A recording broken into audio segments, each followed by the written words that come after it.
로마서 12장 1절부터 2절 말씀을 가지고 변화를 받으라는 제목으로 하나님 말씀을 증거하겠습니다. 변화를 받으라. 변화에는 영어에 change와 transformation이 있습니다. change는 그냥 이렇게 흔히 말하는 변화를 말하는 거고, transformation은 성질까지 변하는 것입니다. 우리 아이가 터닝백 카트라든지 로봇, 장난감 이런 걸 많이 하는데, 터닝백 카트, 트랜스포메이션 하면 변화되더라고요. 헬로카봇이나 이런 만화에서. 그래서 차가 있는데 로봇으로 변하는 거예요. 그렇게 완전히 다른 성질이 되는 거죠. 자동차에서 로봇가 되는 것은. 이렇게 오늘 변화라는 단어 2절에 있습니다. 너희는 이 세대를 본받지 말고 오직 마음을 새롭게 함으로 변화를 받아. 이렇게 기록을 하고 있습니다. 그래서 변화를 받기 원해서 여러분과 같이 말씀 준비했습니다. 변화를 받는다는 것은 내가 변화해야 된다, 변화하라, 이런 긍정적인 보다는 어떻게 보면 수동적인 의미인 것 같습니다. 변화를 받으라. 그래서 이 변화는 어떤 변화냐면, 내가 이렇게 변화할 수 있는 의지를 드림에도 불구하고 하나님 나를 변화시켜야 하는, 하나님이 해주셔야 되는 그런 변화를 또 말하고 있습니다. 변화에는 두 가지 종류가 있습니다. 개인의 변화와 사회적 변화가 있습니다. 사회적 변화는 공동체의 변화라고 할 수 있습니다. 국가적인 변화. 또 개인의 변화가 공동체의 변화를 촉진할 수도 있고 자극을 줄 수도 있습니다. 또 사회 집단이 개인들에게 변화를 요구할 수도 있습니다. 직장에서 더 많은 실력을 요구하고 있습니다. 승진 시험도 봐야 됩니다. 영어도 공부해야 되고 토플도 봐야 되고, 또한 교회 공동체는 많은 영적 실력을 쌓기 위해서 학습과 훈련도 요구합니다. 이 모든 것들이 다 변화하기 위해서입니다. 교회 오면 우리가 세례를 받죠. 세례 응답하기 위해서 공부하는 것입니다. 다 변화하기 위해서입니다. 예전의 실력과 기술로는 살아가기 힘듭니다. 그래서 변화하라는 거죠. 개인의 변화는 환경의 변화와 또 개인의 내면의 변화가 있습니다. 우리는 환경의 변화를 갈망합니다. 좀 좋은 환경에 살았으면 좋겠다. 좋은 조건, 좋은 아파트에서 살고 싶다. 빨리 변화하고 싶고 성공하기를 원합니다. 환경의 변화를 원하죠. 우리에게 좋은 환경이 오면 얼마나 좋겠습니까? 하나님은 우리에게 요구하는 변화는 우리 자신을 위한 것입니다. 하나님을 위해서도 그렇지만, 교회 공동체 위해서지만, 내 자신 변화되는 건 네 자신을 위해라는 거죠. 교회라는 집단을 위해서 개인을 희생시키는 변화가 아닌, 하나님은 우리 한 사람 한 사람에게 변화를 요구하십니다. 회사는 이윤을 추구하는데 기업 환경과 사업 환경이 변화하고 있기 때문에 회사도 거기에 살아남기 위해서는 구조 조정을 하고 투자를 하고 다시 상품을 생산하고 판매하는 모든 구조를 혁신할 필요가 있습니다. 기업도 환경에 적응하고 살아남기 위해서 변화를 해야만 합니다. 왜냐하면 변화하지 않으면 도태되고 퇴출되거든요. 살아남기 힘들거든요. 따라서 변화는 어느 곳에서 꼭 필요합니다. 우리가 97년 IMF 때 많은 기업들이 쓰러지고 거기에 살아남기 위해서 구조조정을 많이 했습니다. 너무 방대하니까 사람을 이렇게 해고시키고 또 줄이고 했던 거죠. 우리는 이런 우리 사회의 사례를 보고 하나님이 원하시는 바를 이해하고 진리를 이해할 수 있습니다. 우리는 살아남기 위해서 변화해야 합니다. 살아가기 위해서 변화해야 합니다. 성경 오늘 2절은 너희는 이 세대를 본받지 말고 오직 마음을 새롭게 함으로 변화를 받으라고 합니다. 우리가 이 세대를 본받으면 어떻게 될까요? 죽습니다. 우리 믿는 자들은 이 시대의 가치관에 따라 살다 보면 영이 죽습니다. 자기가 죽는지도 모릅니다. 서서히 죽어갑니다. 주님이 부르신 목적도 모르고 첫사랑도 식어가고 서서히 죽어갑니다. 영적인 삶은 바로 그런 것입니다. 자기가 죽는지도 모르면서 죽어갑니다. 영적인 삶은 본질적으로 핵심적으로 하나님과 관계인데 하나님의 관계가 죽어간다는 것입니다. 오늘 본문을 중심으로 어떻게 하면 하나님이 요구하는 변화의 삶을 살 수 있을까? 하나님이 요구하는 변화가 무엇인지 여러분과 생각해 보도록 하겠습니다. 첫 번째로 변화하기 위해서는 영적 예배를 드려야 합니다. 그러므로 형제들아, 내가 하나님의 모든 자비하심으로 너희를 권하노니 너희 몸을 하나님이 기뻐하시는 거룩한 산 제물로 드리라. 이는 너희가 드릴 영적 예배니라. 우리 몸에는 육체의 속성이 있습니다. 이 몸, 이 육체는 더 자고 싶고 더 먹고 싶습니다. 더 잘 입고 더 육체의 만족과 쾌락을 요구합니다. 육체의 본성은 자기를 위한 이기심의 삶을 살기 원합니다. 육체는 자기 만족과 자기 이익을 위해 살려고 합니다. 이것이 육체의 속성입니다. 그런데 우리 몸을 드리라는 것은 이 육체의 속성을 내려놓고 제물로 불태우라는 것입니다. 없애버리라는 것입니다. 이러한 것은 하나님이 기뻐하지 않습니다. 자기 만족을 위해 다른 사람을 희생시킵니다. 이 육체의 본성을 제물로 내려놓아야만 우리 몸의 지정의가 타락했기 때문에 자기 중심주의로 살아가지 않게 됩니다. 이런 것을 예배를 통해 발견하고 태워버려야 합니다. 구약제사에서 이스라엘 구약제사에서 번제는 불에 태워드리는 제사입니다. 불에 막 태우는 거. 양을 태우고 소를 태우고 그래서 그 연기글을 하나님 앞에 이렇게 제사로 드리는 겁니다. 우리의 예배가 신령한 예배가 되기 위해서는 먼저 나의 죄성을 태워버려야 합니다. 우리는 우리의 삶을 뒤돌아보면 다 잘한 것 같습니다. 그러나 하나님이 보시기에 하나님의 관점을 보면 육체적 본성에 속하는 것, 육체의 정욕에 속하는 것이 많이 있습니다. 이러한 육체를 불태워 산제물이 되어야 합니다. 먼저 날 알아야 합니다. 내가 얼마나 죄인인가를 알아야 제물이 될 수 있습니다. 저도 예전에 생각해보면 청년 때라든지 이런 때 생각해보면 하나님 앞에 잘한 것을 생각하고 하나님 앞에 나아갔습니다. 하나님, 저는 술도 안 먹고 담배도 안 피고 신학생 때 열심히 공부하고 또 교회 나가서 충성했고 학생 때부터 열심히 봉사했습니다. 이것이 잘못된 겁니다. 이렇게 기도는 할 수 있어요. 기도는 할 수 있지만 진정한 예배자는 될 수 없습니다. 예배자리에 나가서 나 자신 알고 내가 죄진 거, 내가 하나님 앞에 잘못했던 거 그런 거를 꺼내놓아야 돼요. 진정한 예배자는 자기의 죄성을 알고 자신의 죄성을 산제물로 들여서 불태워야 합니다. 하나님은 제물을 통하여서 죄를 사해 주시고 그 제물을 통해서 제사를 받으십니다. 제물이 없는 제사는 있을 수 없습니다. 가난한 사람도 비둘기나 고운가루나 이런 것을 드려야 했습니다. 우리는 예배에 있어서 먼저 가난한 마음, 내 죄성을 깨닫고 애통하며 내 자신을 제물로 드리고자 하는 마음이 필요합니다. 제사는 매일 드리는 것입니다. 우리 모두는 매일 주님 앞에 나아가 제물 되신 예수님을 통해서 깨끗해집니다. 전통적인 한국의 유교 제사는 조상께 복을 달라고 하는 기복 행위입니다. 상을 차려놓고 사과를 깎고 뭘 깎고 제물을 올려놓고 빌고 조상을 기리고 그래서 결국은 조상부터 복을 받고 싶으니까 제사를 드리는 거예요. 유교식으로 제사. 그러나 기독교의 제사는 나의 죄를 제물화 전가시키는 양에게, 소에게 내가 잘못한 것을 양의 머리에 손을 옮기고 내 죄진 것을, 내 잘못한 것을 이 양에게 전가시키는 거예요. 양에게 뿌리는 거죠. 그리고 나는 죄가 없어지는 거예요. 내가 깨끗해지는 거예요. 어떻게 보면 구약 이스라엘 제사는 목욕형인 것 같아요. 목욕. 깨끗해지는 거예요. 내 죄를 양에게, 소에게 전가시키고 나는 죄가 없어지는 거예요.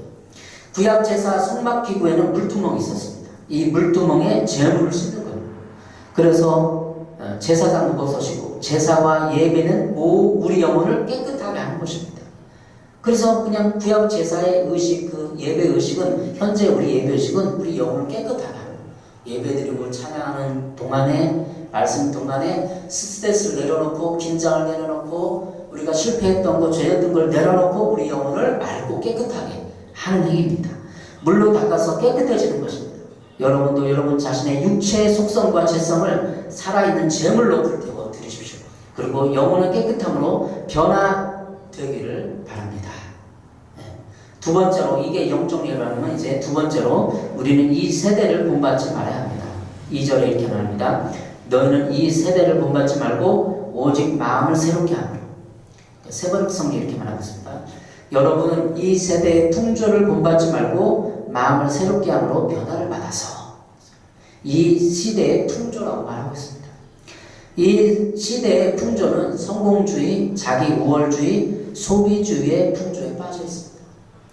그래서 성공해서 돈을 많이 벌어서 상품들을 소비하라고 부추기고 있습니다. 마트나 대형마트나 백화점 등 다양한 곳에서 소비를 부추깁니다. 거기서 살아가는 사람들은 좋은 차, 최신 가전제품과 생필품을 사야 합니다. 이렇게 소비를 부추기는 사람들은 도를 넘어서 소비하고 차도 가전제품도 쓸만한데 또 바꾸고 3년이 됐는데 또 차를 바꾸고 다른 사람은 좋은 차 타고 다니는데 최신 폰을 갖고 다니는데 내가 비교하면서 열등해지고 불만족스럽고 불쾌하고 짜증나고 그러는 거죠. 이 시대의 풍조가 그렇다는 거죠. 비교하고 남을 비교하고. 이 소비와 성공을 부추기는 삶은 더욱 개인 욕심과 죄가 많아지고 경쟁주의 사회가 되고 개인은 더 외로워지고 있습니다. 개인은 더 소외되고 있습니다. 더 외로워지고 더 피폐해지고 있습니다. 이게 사회현상이고 이 세대의 풍조예요. 그 세대의 풍조를 본받지 말라는 거예요, 하나님은. 그래서 하나님은 우리를 이 세대를 본받지 말라고 하는 것입니다. 왜? 영혼이 더 외로워지고 피폐해지고 남과 경쟁하고 남을 무시하게 되니까. 이 세대의 문화와 가치가 남을 섬기고 남 위에 돈을 쓰는 것이 아닙니다. 자기 만족과 쾌락을 위해 돈을 쓰라고 강의하고 있습니다.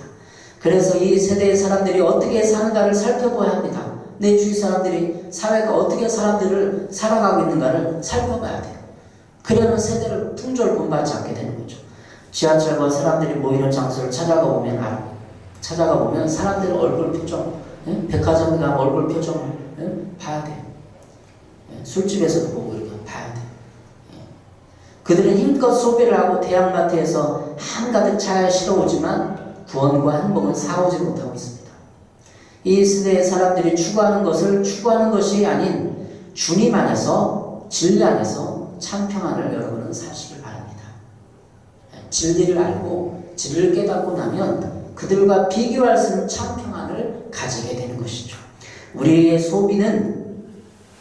소비를 하되 생필품은 사고 우리 주위의 사람들의 필요와 만족도 살펴봐야 합니다. 내 주위의 사람들이 어떻게 필요가 있는가, 만족을 하고 있는가.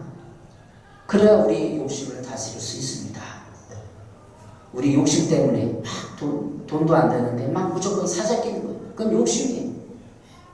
세 번째로 마음을 새롭게 함으로 변화를 받아야 합니다. 2절에 말하고 있죠. 너희는 이 세대를 본받지 말고 오직 마음을 새롭게 해야 되는 거죠. 이 마음을 어떻게 새롭게 할까 살펴보겠습니다.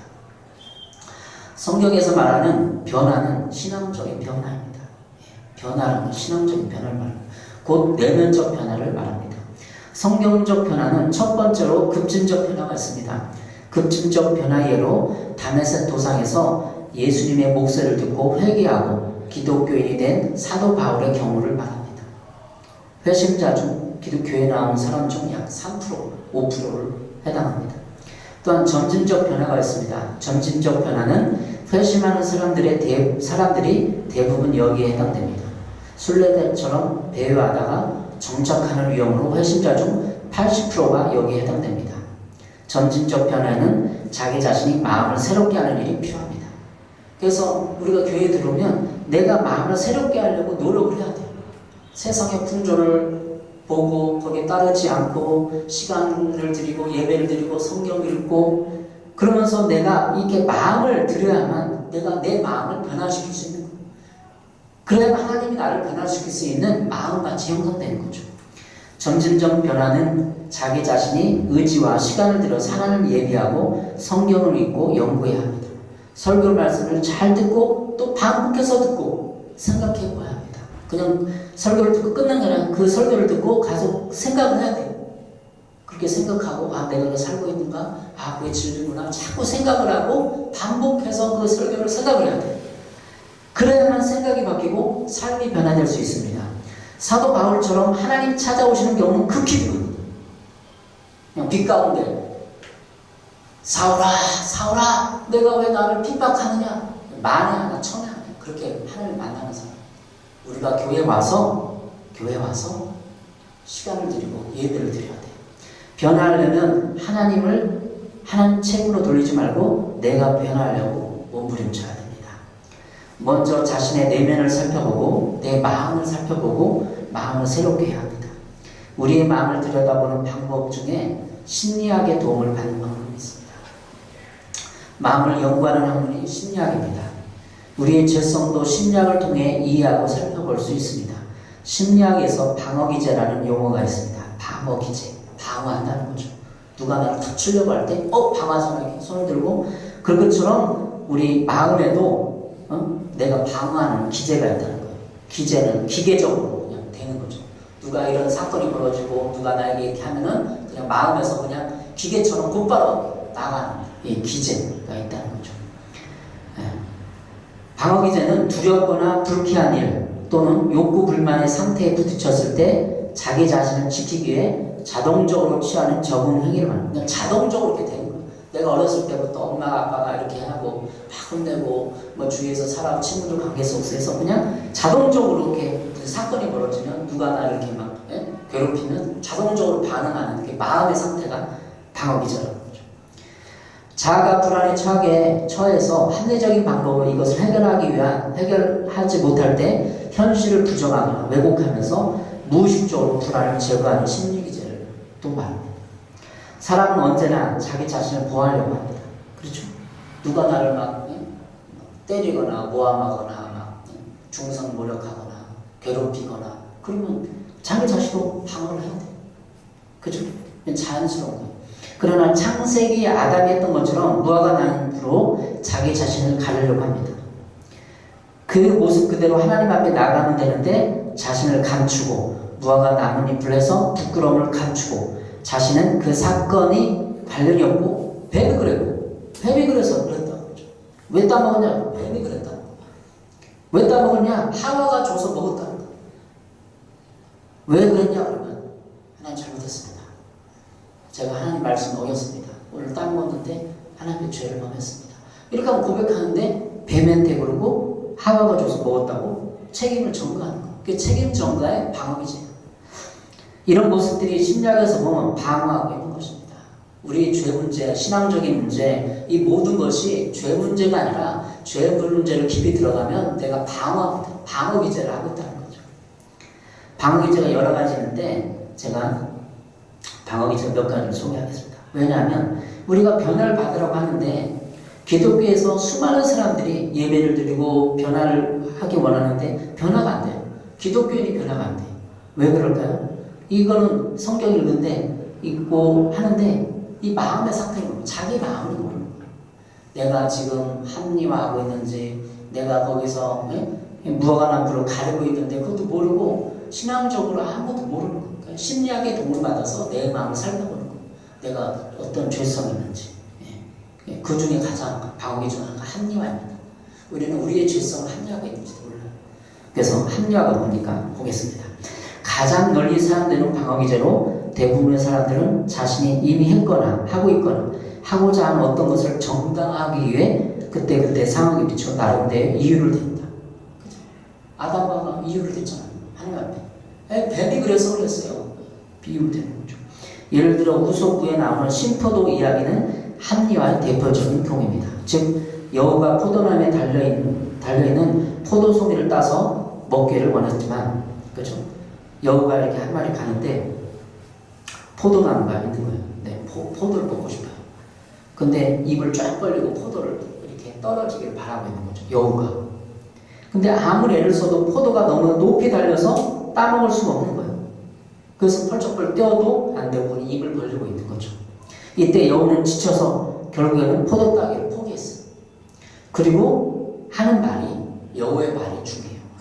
나는 저 포도 따위는 안 먹어. 저 포도는 틀림없이 덜 익어 쉬어 터진 것임에 틀림없을 거야 라고 중을 걸었어. 이게 방어기제, 신포도기제예요. 그러니까 내가 먹고 싶은데도 불구하고 포도가 시다고 핑계를 대고 그걸 포기하는 거죠. 근데 우리의 신앙생활은 이런 거. 하나님이 분명히 하라고 했는데 마음의 양심에 소리를 들려줬는데 교회에서 어떤 것을 맡겼는데 자꾸 신앙의 어떤 이런 것이 도전이 오는데 저 교회 가면 나는 죽어. 저 교회는 나쁜 교회야. 아, 저 사람 나쁜 사람이야. 아, 하기 싫어. 이유를 댄다는 거예요. 여우처럼. 그래서 우리는 하나님 뜻을 분별하지 못하고 하나님 앞에 결국은 도망다니고 죄를 짓게 되는 거죠. 이 합리화의 방법이죠. 자신이 진정으로 바랐던 직장을 얻지 못하거나 자신의 뜻대로 어떤 일을 해결하지 못하는 것을 알게 되면 자신이 그렇게 되기를 원치 않았던 것처럼 생각하고 지나쳐버리거나 사실을 제대로 알지 못한 채 자기 방식대로 합리화해버립니다. 우리 신앙생활도 마찬가지로 합리화하는 게 많아요. 우리 내면을. 그래서 그렇지, 아내가 그래서 그렇지, 남편이 그렇지, 교회 다니는 환경이 아니야, 난 너무 바빠, 막 이런 식으로 합리화한다는 거죠. 신앙으로 적용해봐서 합리화하는 걸 내가 찾아야 돼요. 두 번째, 억압입니다. 억압은 불안에 대한 1차적 방어 기제로서 불안을 야기하는 충동 및 기억 등을 의식에 떠오르지 못하도록 무의식적으로 막는 것입니다. 억압은 사회적으로 수용될 수 없거나 금기로 여겨지는 감정, 생각, 욕구 등을 무의식적으로 감출하는 방어 기제입니다. 억압으로 불안을 방어하려고 하다가 실패하면 투사, 상징화 등의 방어 기제와 동원되고 그 결과로 신경증이나 정신 증세가 나타나기도 합니다. 그래서 너무 억압하면 안 되는 거. 그러면 이 억압을 하나님 앞에 신앙적으로 어떻게 해야 될까요? 하나님 앞에 토설해야 돼. 자꾸 억압하지 말고 죄싸움을 억압하지 말고 토설해야 되는 거죠. 억압이 많을수록 편견이나 선입견이 많아지는데 그 이유는 억눌린 생각들이 풀려나오지 못하고 억눌려 있기 때문입니다. 억압이 성공적일 때는 본능적인 욕구나 금지된 욕망이 노골적으로 표현되는 것이 방어됨으로 사회적, 도덕적으로 잘 적응하는 생활이 가능해집니다. 신앙생활에서 우리는 억압하면 안 되고 우리의 어떤 불쾌한 감정이나 생각들, 죄성의 생각들을 주님 앞에 자꾸 나와서 얘기를 해야 돼요. 주님, 남편 미워요. 죽이고 싶습니다. 이게 부정적인 감정 아니에요? 이 부정적인 감정을 얘기를 해야 돼, 하나님 앞에. 그러니까 실제로 분노와 이 적개심과 이런 것이 내 안에 자꾸 억압하면은 신경증이 들리고 결국에는 하나님과도 담이 막혀서 신앙적으로 기도가 안 돼. 우리 그리스도인들. 그러니까 솔직한 내 감정을 하나님께 토설하고 토론하고 하나님께 나가야 되는 거죠. 세 번째는 투사입니다. 세 번째 방어기죠, 투사. 투사는 자기 자신이 있을 수 있는 속성이나 특성을 타인에게서 사용하는 방어기제입니다. 여러분은 어떤 사람 실제로는 자신이 수다스럽고 이기적이고 사치스럽게 행동하면서도 그 사람이 오히려 다른 어떤 사람들한테 수다스럽고 이기적이고 사치스럽게 행동한다고 흉보는 말을 들은 적이 있습니까? 자기 자신들한테 다른 사람을 막 욕하는 거죠. 아, 저 사람 너무 수다가 심해. 아, 이기적이면 사치스러워. 근데 자기 안에 그런 거 있기 때문에 남한테 그걸 투사하는 거예요. 마음의 핵심, 내용이. 이것도 어떻게 보면 기독교적으로는 죄입니다. 남을 비난하고 모욕하고 이기적이라고 원망하고 이 모든 것이 하나님 앞에는 죄가 된다는 거죠. 마지막으로 감정전이.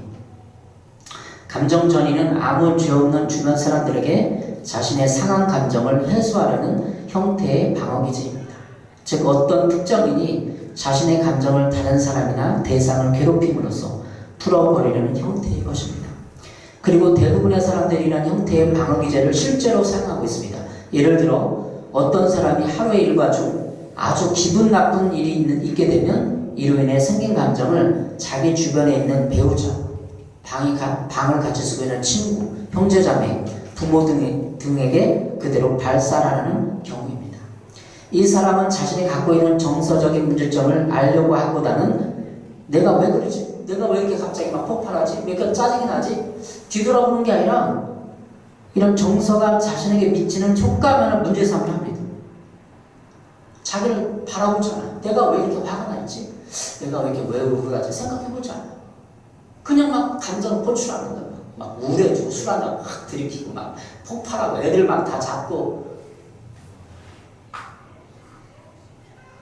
그 기독교인이 변화가 안 되는 게 이렇게 자기 마음을 모르고 자기 내면을 살펴보지 않고 무조건 교회에 나와서 그냥 하나님 예배한다고 하니까 변화가 안 되는 거죠. 이러한 형태의 방어기제는 흔히 환치된 형태의 분노로서 자기 자신이 분노하게 된 원인과는 전혀 무관한 주변 사람들에게 불끈 화를 내는 경우입니다. 주변 사람들이 화내는 경우 많죠. 자기가 길 사거나 막 직장에서 막 막 쪼크를 먹고 직장 상사한테 요구도 먹어서 막 집에 와서 막 애들 다 잡고 막 아내 다 잡고 막 이렇게 짜증내요. 사람들은 자신의 감정을 발산한다고 푼다고 해도 자신에게 다시 그 감정을 되받아 칠 수 없거나 그 사람이 관대해서 그 감정을 자신에게 되갚을 수 없는 사람에게 자신의 감정을 그렇게 폭발하고 토로합니다. 만만한 사람한테 폭발한다는 어렵게 얘기했지만 자신의 감정을 받아칠 수 없는 사람들에게 그런 거죠. 그렇지만 자신이 갖고 있는 감정 문제는 근본적으로 해결되지 않으며 결과적으로 그들과의 관계만 손상될 뿐입니다. 이렇게 감정 전이하는 사람은 자신의 근본적인 감정의 문제를 해결할 수 없어요. 그래서 하나님께 나와요. 이런 사람들이 내 감정을 들고 나와야 돼. 그냥 신앙 지식을 가지고 하나님께 나오는 게 아니라 기도하는 게 아니라 내 감정을 들고 하나님 내가 왜 이렇게 폭발합니까? 내가 왜 이렇게 짜증납니까? 이런 걸 해결해야 된다는 거죠. 그래야 변화가 된다는 거죠. 지금 방어기제 4가지를 했는데 다른 방어기도 많이 있어요. 퇴행, 부정, 책임점과 고립 등이 있습니다. 사람들이 불가피하게 직면하는 불안, 긴장, 욕구 좌절, 갈등 등을 의식적으로 조절하고 이에 적응하는 경우 우리는 이 사람들이 대처 기술을 사용한다고 말합니다. 그러니까 이 방어기제를 통해서 대처하는 기술들이 있어요. 즉 사람들이 갖고 있는 즉흥적이고 단기적인 처방보다는 장기적인 안목을 갖고 자신의 감정, 사실, 정보, 충동들을 지식적으로 분류시켜며 그러니까 분류해야 돼. 내가 왜 이렇게 화가 났을까? 이렇게 왜 화난 이유를 쭉 적어보고 그리고 사실 내가 막 집안을 뛰쳐나가고 막 누굴 죽이시고 막 분노가 올라오고 그건 다 적어보면 감정이 순화되고 그 정보를 통해서 내가 객관적인 판단을 할 수 있어. 이 사건에 대해서, 남편에 대해서, 가정에 대해서, 직장에 대해서. 저도 직장생활을 해봤는데 많이 요거도 얻어먹고 그랬는데 다 불량됐더라고. 다 불량. 물건을 만드는 불량이 안 나요. 다 불량돼. 이게 거짓말이죠. 60개 중에 20개 나서 불량이. 근데 다 불량 났대. 얼마나 화가 나는 건지 몰랐어. 사람들은 직장에서, 가정에서 다 이러고 있어요. 조그만 걸 가지고 확대해서 해갖고 막 얘기하는 거예요. 그때 화가 나요. 이게 분노가 아닌 거예요. 나는 그 사실만을 욕을 얻어먹고 훈계를 얻고 지수를 받으면 되는데 내가 한 것보다 100배를 멈춰서 욕을 얻어먹는 거예요. 그러니까 직장생활 힘들죠. 상사들이. 이 김과장 그것도 못해? 그러면 막 열거해요. 근데 내가 안 한 것도 막 억울한 걸 집어넣는다고 얘기하는 거예요. 그게 우리의 삶의 현장이에요. 마귀는 주위 사람들을 직장 상사, 누구 가정, 누구 배우자를 통해서 자꾸 이렇게 우리를 공격해요. 내가 안 한 것도 요거 너무 억울하잖아요. 그죠? 그러니까 사실 객관적으로 이거는 내가 분량이 20개 됐어요. 이렇게 적어놓고 하나님께 얘기를 해야 돼. 하나님 왜 이렇게 욕을 얻어먹습니까? 그럼 하나님, 이 사람은 그런 사람이야. 이런 성격, 나쁜 놈이야. 얘기를 해줄 거라고. 하나님과 관계 속에서.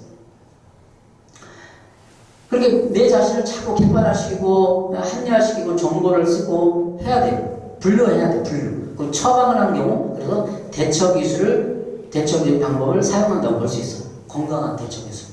방어기제에 따른 대처 기술은 보상과 억제예요.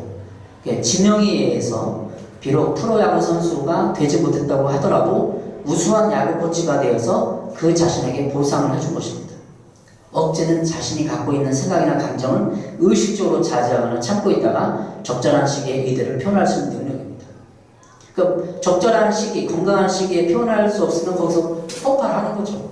그러니까 긍정적인 억제는 지금 여기는 나의 감정을 표현할 시간과 장소는 부적절해 라고 생각을 하고 자기 감정을 다스리는 거야. 내가 여기서 폭발하면 안 되는구나. 직장이고 상사가 있고 교회 공동체인데 안 되겠구나. 여기는 장소와 시간이 부적절해 같은 그렇게 의식적인 결정을 하는 거예요. 그럼 내가 감정을 이렇게 좀 약간 다스릴 수 있죠. 신앙적 대처 기술로는 어떻게 하면 될까요? 성령님을 의식하면서 마음속으로는 내 감정을 억제하고 성령님과 끊임없이 내 감정과 마음을 대화하고 토로해야 돼. 성령님 어디 있는데? 하나님이 여기신 성령님 내 마음 안에 어디 저 멀리 있는 것이 아니라 내 마음에 있어. 그러니까 누가 막 열받게 해들어도 성령님과 자꾸 성령님 저 사람 왜 그래요? 이렇게 얘기를 잘했는 거예요. 이게 신앙의 실제. 그래서 적절한 표현과 지금의 어떤 상황을, 감정을 성령님과 이렇게 발산하려고 잘 해야 돼요. 사람들이 있고 이런 스트레스 상황에서. 그렇게 여러분 신앙적으로 하나님을 자꾸 의식하고 내 마음속에 성령을 의지해서 이 방어 기제를 내가 객관적으로 이해하고, 그리고 이런 감정에 부딪혔을 때 내가 이걸 대처 기술을 개발을 하고 자꾸 훈련시켜야 돼요. 대처 기술, 방어 기제 대처 기술을 잘 적정하지 못한 사람들은 신경증이 걸리고 우울증이고, 누가 나를 공격했을 때, 잡았을 때, 부부싸움 할 때 적절한 감정 해석법, 대처 기술을 못하고 그러면 내가 우울해지고, 결국은 남을 막 판단을 정지하게 되고 이혼하게 되고 그렇게 되는 거죠. 적절한 대처 기술. 교회 와서 신앙 안에서 성령님을 듣고 성령님과 자꾸 대화하고 성령님 저남자고 그러면서 내 감정을 순화시키고. 오늘 2절에 말합니다. 변화를 받아 하나님의 선하시고 기뻐하시고 온전한 뜻이 무엇인지 분별하도록 하라. 이게 변화의 출발점이에요. 성령을 의지하는 게. 또 보상으로 칭찬 스티커를 발표할 수 있습니다.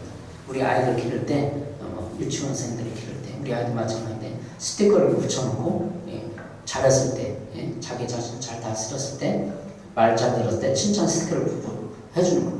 부부간에 마찬가지. 이렇게 하고 칭찬 스티커를 당신은 화도 안 내고 야 이렇게 잘했어 칭찬해주고, 야 당신 오늘 음식도 맛있네 칭찬 스티커를 붙여주고.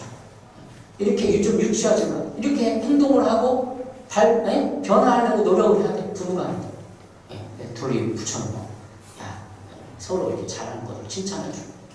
그래서 칭찬스가 다 차면 밥을 한 적에 사나 영화를 본다든지 부부간에 이렇게 할 수 있지 않습니까? 변화를 받으라는 것이 우리가 그냥 단순히 그냥 변화하면 되지 그냥 그렇게 해서는 변화가 안 되는 거죠. 변화하려고 노력을 해야 됩니다. 이렇게 자기 자신의 죄성을 이해하고 변화를 받으면 하나님의 뜻을 분별할 수 있게 됩니다. 방어 기제를 이해하고 신앙적 차원에서 대처 기술을 터득하게 되면 하나님의 뜻을 쉽게 분별할 수 있게 됩니다. 우리 교회 사역은, 우리 하늘숲교회 사역은 이런 내면의 마음들을 성령님의 조명을 통해 이해하게 해줍니다. 군대에서 조명탄을 하늘에 쫙 쏘면 어두운 가운데 쫙 밝잖아요.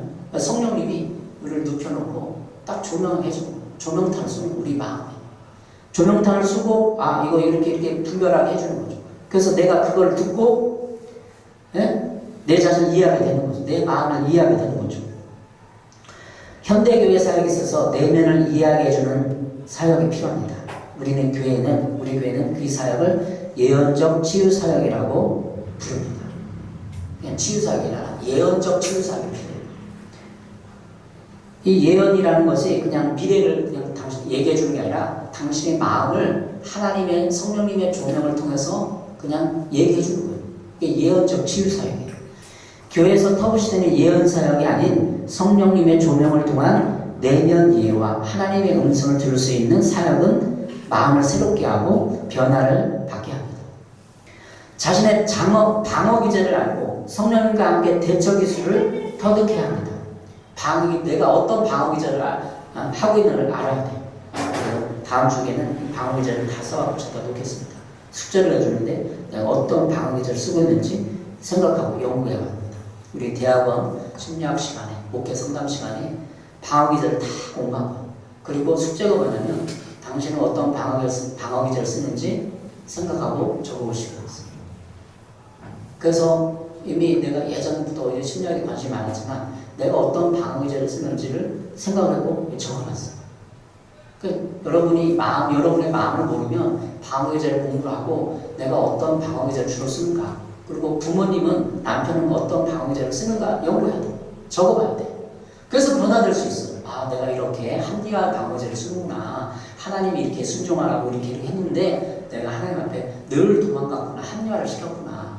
그 교회 가면 너무 멀어요. 그 교회는 막 너무 싸움이 많은 거예요. 그 교회는 나랑 좀 영적인 컬러가 틀린 교회. 안 갈래. 이렇게 합리화를 시킨다는 거죠. 이런 걸 발견해요. 그래야 내면을 발견하고 변화될 수 있습니다. 시편 기자들이 이렇게 말합니다. 시편 51편 17절. 하나님께서 구하시는 제사는 상한 심령이라. 하나님이여 상하고 통하는 마음을 주께서 멸시하지 아니하시리다. 하나님이 구하시는 제사, 예배는 상한 심령이에요. 우리는 다 다른 사람이 이 세상에 살면서 다 요거도 먹고 힘들고 지치고 상한 심령이에요. 그 방어기전 사용해서 자기를 보호하고, 응? 누가 나를 인정해 주니까, 부모님이 인정해 주니까, 아내가 나를 훌륭한 남편을 인정해 주니까 자기가 방어기전 막 써갖고 감추고 보호하고 나는 막 이렇게 하는, 이 모든 것을 내려놓는다. 그게 뭐냐면 상한 심령이에요. 왜 자기가 자기를 방어하게 하는가? 하나님이 나를 지켜주는데, 하나님 나를 돌보시는데. 상한 심령. 상한 심령은 하나님이여 상하고 통해하는 마음을 주께서 멸시하지 않습니다. 그러니까 그대로 꺼내, 예배 가운데, 찬양 가운데, 기도 가운데 꺼내 놔야 됩니다. 시편 34편 18절. 여호와는 마음이 상한 자를 가까이 하시고 충심으로 통해하는 자를 구원하시는도다. 마음이 상한 자, 늘 내가 낙심이 있고 지치고 힘들고 짜증나 있고 우울하고 이 모든 것이 마음이 상한 자. 주님 앞에 나와서 내 마음을 토로하고 방의죄를 벗고 변화를 받으십시오. 오늘 변화에 대해서 심리학을 통해서 좀 이해를 하려고 했습니다. 여러분의 마음을 살펴보십시오. 내가 방어하고 있는 것은 아닌지 살펴보시고 변화를 받으십시오. 변화해야만 하나님의 뜻을 분별할 수 있습니다. 하나님이 선하시고 기뻐하시고 온전하신 뜻이 무엇인지 분별하도록 하라. 하나님의 뜻을 분별하여 순종할 수 있고 순종해야 복을 받을 수 있습니다. 영적인 복을, 육적인 복을, 성공의 복을 받을 수 있습니다. 하나님의 뜻을 완전히 깡그리 무시하고 내 마음대로 신앙생활을 한다면 어떻게 될까? 제사를 하나님이 기뻐하지 않죠. 받아주시지 않죠. 우리는 변화돼야 합니다. 세상에서도 구조조정하고 살아남기 위해서 변화하는데 우리도 주님 앞에 변화합시다. 우리의 삶을 뒤돌아보고 하나님 앞에 꺼내고 회개하고 내 인생을 정리하고 부관계를 뒤돌아보고 나를 변화시킵시다. 기도하겠습니다. 사랑해 주님, 너무 감사합니다. 우리 자신의 마음을 볼 수 있도록 눈을 열어주시면 감사합니다. 우리가 하나님 앞에 영적인 제사를 드리게 하시고 육신의 모든 정욕과 육신이 요구하는 모든 만족들을 내려놓고 주님 앞에 나왔으니 우리에게 하나님의 신령한 은혜를 내려주시고 하나님의 뜻을 분별할 수 있게 도와주시고 변화시켜 주시옵소서. 예수님의 이름으로 기도했습니다. 아멘.